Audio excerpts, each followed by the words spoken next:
dan. Živijo. 27. april nama trka na vrata. To je dan, ko je v Rožni dolini izbrala skupina občanov, državljanov. Gostitelj je bil sin industrialca, sicer kulturni delavec. Prišel je sin rektorja Ljubljanske univerze, drugače faliran študent, bivši zapornik, sodnik okrožnega sodišča, doktorant na Sorboni, ki je doktoriral z mednarodnega prava. Veš, o katerih ljudeh govorim? Ustanovitelji OF, ne? Ja, tako taka zanimiva druščina, ne, če... To je bil Vidmar Josip, od Velika Rusa oče, ne? Skozi drugačno optiko, ne? Se pravi, Josip Vidmar je bil sodnik Ljubljanskega sodišča, pa Sokol, ne? Josip Vidmar, ja. Josip Vidmar je bil Josip Rus. Josip Rus, Josip Vidmar je sin industrialca in kulturni delavec. Boris Kidrič je bil sin rektorja, bil je še dekan filozofske fakultete. Skratka, sistem dnevom upora lahko danes kot s praznikom karkoli pomagamo. A nam kaj pove?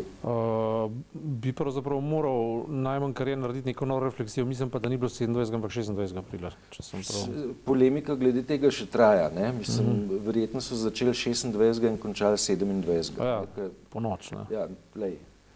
Noč se hitro konča. Ampak, dober, ta zadeva, mislim, slovenski kontekst zdaj v ožjem smislu odpirata, bi bilo neproduktivno, se mi zdi, zaradi tega, ker je to večno neizpeta zadeva potem o državljanski vojni, o krvoprelitju po vojni in tako naprej. Gre pa za neke načelne pozicije, ki jih je pa možno zdaj spet obnavljati, predvsem iz dveh vidikov. Prvo, kar je dejstvo, da je protifašistična koalicija na ravni sveta Evrope, pravzaprav in potem celotnega sveta, odigrala svojo vlogo in sebe upravičila in nesporna. Zaradi tega, ker se je izkazalo, da je nacizem in pa seveda v Italiji fašizem, pa na Španiji fašizem, postal največje zlo 20. stoletja.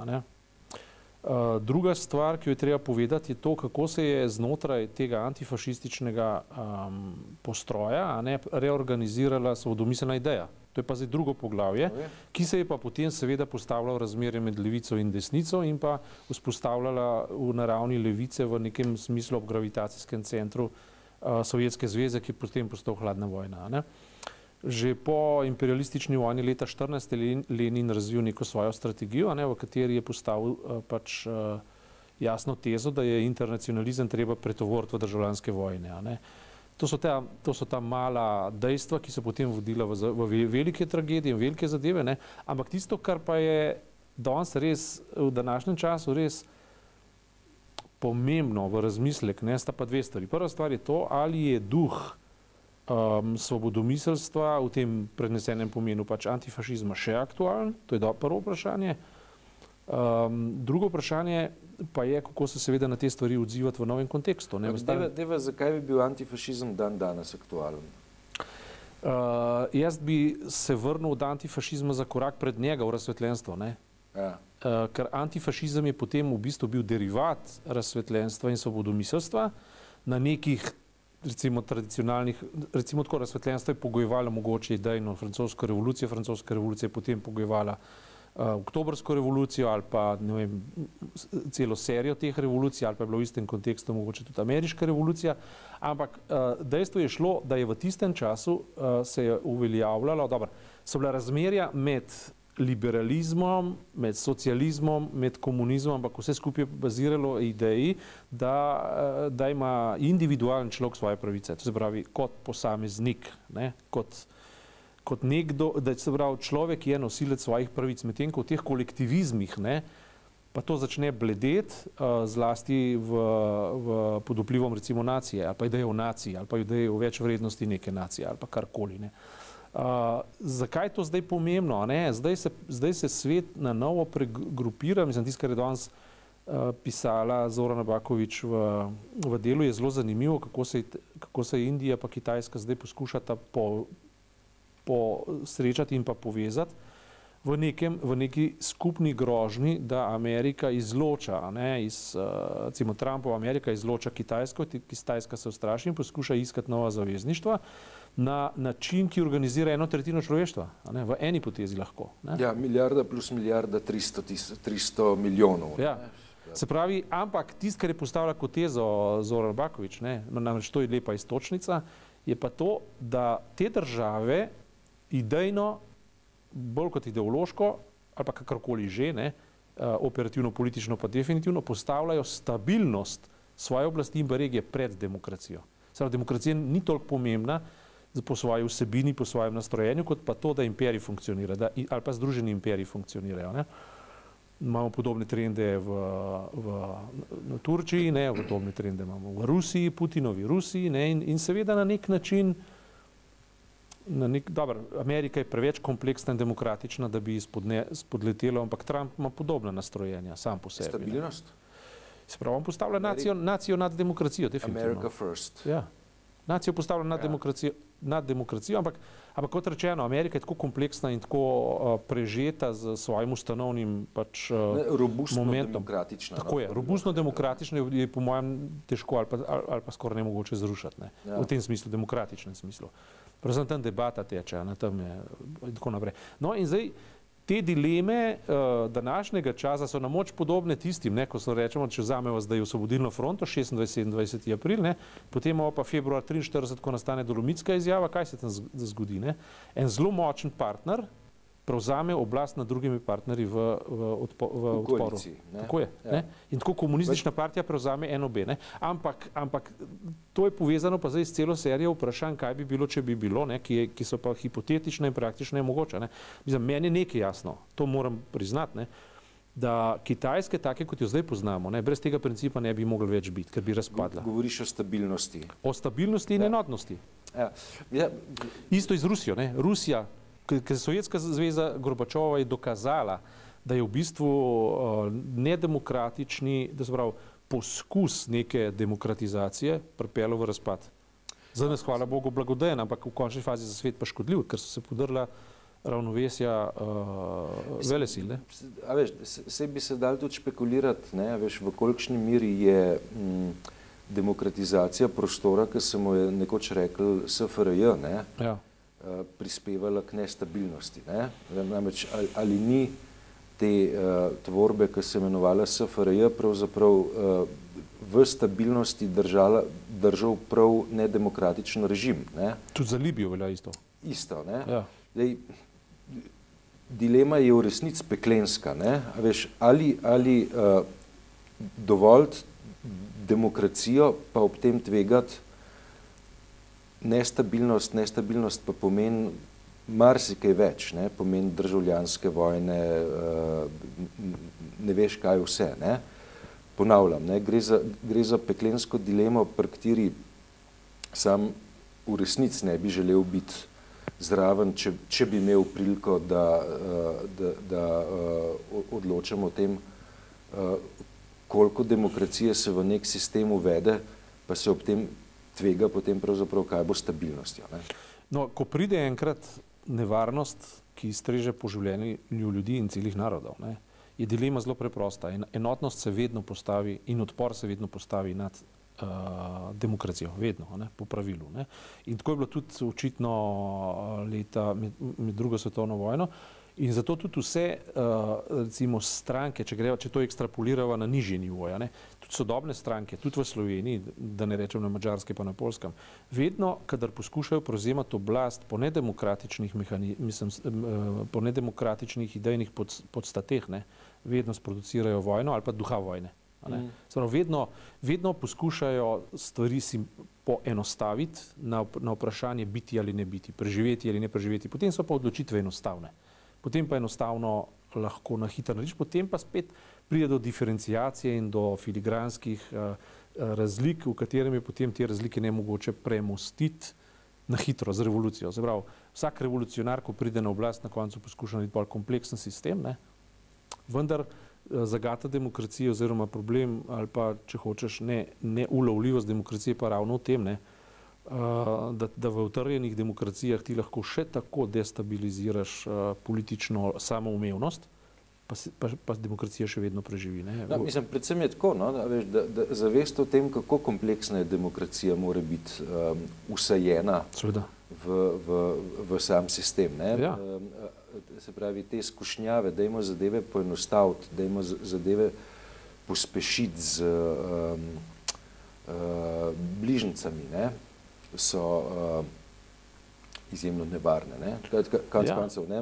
Imava v teh urah, ne, v državnem zboru poskuse, da bi prek bližnjic v zadnjem trenutku sprejemali zakone oziroma trepetanja, kaj če državni svet zakone, ki so že bili sprejeti, zavrne. Ne? Ja, ustavni red pač tak je, ne, da državni svet lahko zakon zavrne, pa ga je potem treba z večino, ki presega 45 glasov, ponovno sprejeti. Ne? Zdaj, če se je ihtavo v zadnjih minutah sprejemalo zakone, ne? Seveda obstaja tveganje, da bo državni svet v zadnji sekundi zakon razveljavil, ne? Tako kot obstaja tveganje, da bo pri nogometu v zadnji sekundi gol padel, pa ne glede na to, kako dobro si igral, si tekmo zgubil. Ne? Ja, to je dejstvo. Ne?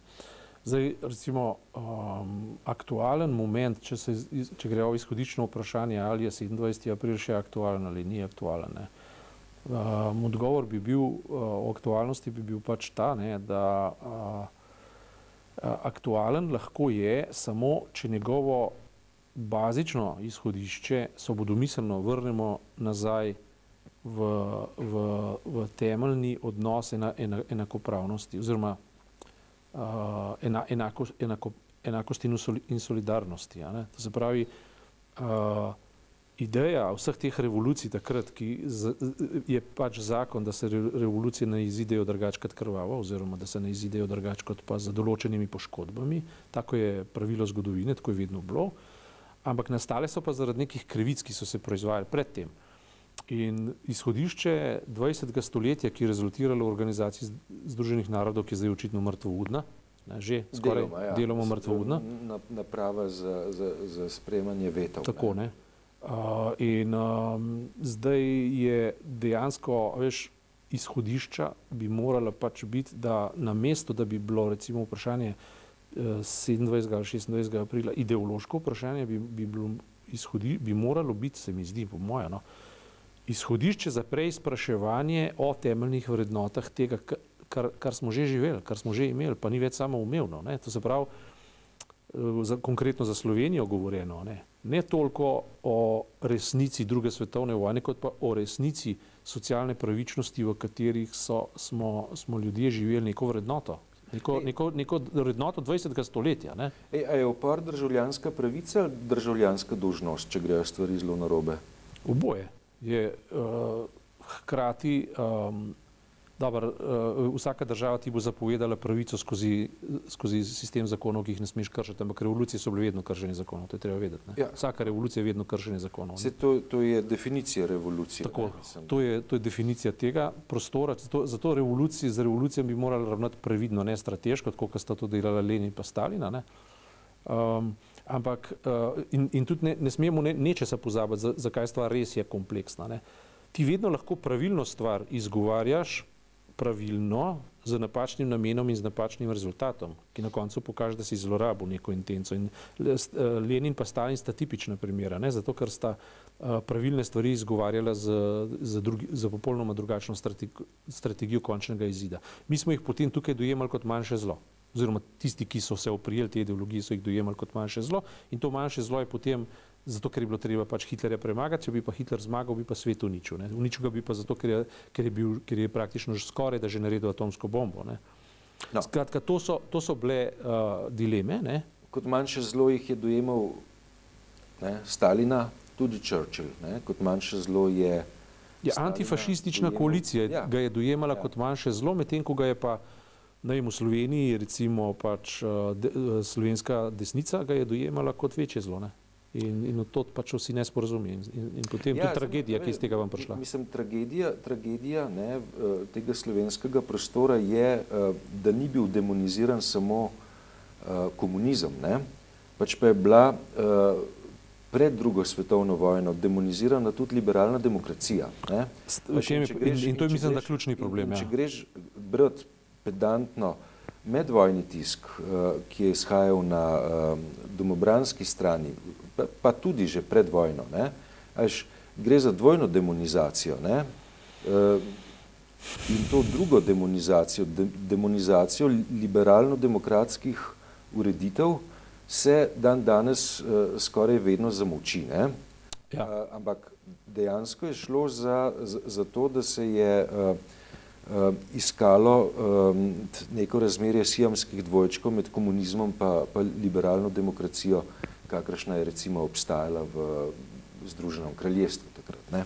Ja, seveda, tam je iz neke ideološke, zelo partikularne ideološke zgodbe z svojim podaljškom v Rim, ne, da ne bo pomote, ne, ker je italijanska notranja politika in odnos do Vatikana bistveno vplival na opredelitve potem v katoliških deželah, ki so v bistvu kupovali v imenu večje resnice, so kupovali notranji italijanski spor, ne?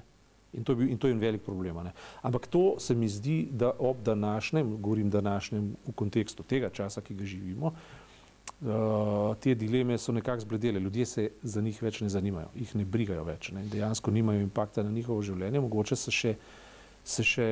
ob tem se seveda napaja določena radikalna politična desnica, ne, da je mogoče radikalna levica, oziroma radikalne levice pri nas itak, ne vem kakšne, govorim na temo zgodovinsko, tako naprej, tega mislim, da ni, ne. Je pa možno, tisto, kar je ključno in kar bi morali za nas zaposlovati, pa je dejansko to, da zaposlimo te dileme v kontekst današnjih dilem, ki so pa identične, ali pa analogne vsaj. Se pravi to, da se po svetu širi nova opolnomočenje nove civilizacije. Zdaj smo imeli neko zahodno civilizacijo, očitno se je iztekla. Ta civilizacija bo lahko imela vedno še realno in butično vrednost, zaradi tega, ker je največ, kar je planet ali pa zdaj modern planet dosegel, ne? Prav zaradi te individualizacije. Ampak ta individualizacija je očitno nima več prebojne moči tudi pod vidikom nekega vrednostnega izpraznjenja terorizma, jaz ne vem česa vsega, ne. Ampak dejstvo je, da te vitalna območja kreirajo novo civilizacijo in da je to samo vprašanje časa, kdaj bo opolnomočena, ne. In potem se bo postavilo točno to na novo postavilo humanistično oziroma razsvetljensko vprašanje človeka, ne, to se pravi individuuma, ne, individualnih pravic, ne. Zato midva pravzaprav že praktično ves čas, celo leto sitnariva z razlogom, ne, kaj je temeljna dilema slovenske prihodnosti, ne. Socialno vprašanje, prav zaradi tega, ker človeka v tem smislu izenačuje po rojstvu, ne. Če imaš ti socialo urejeno na dostojen način, se pravi, ljudi izenačuješ po rojstvu, ne samo po smrti, po kateri nimaš nobenega vpliva več. V smrti smo pač vsi izenačeni, vsi umremo, ne. Govorim, nihče na oni svet ali pa v tisti nič, ne, karkoli že si človek predstavlja, da na drugi strani smrti je, s sabo ne nese nič, ne. Mislim, materialnega, ne, od tega, kar je.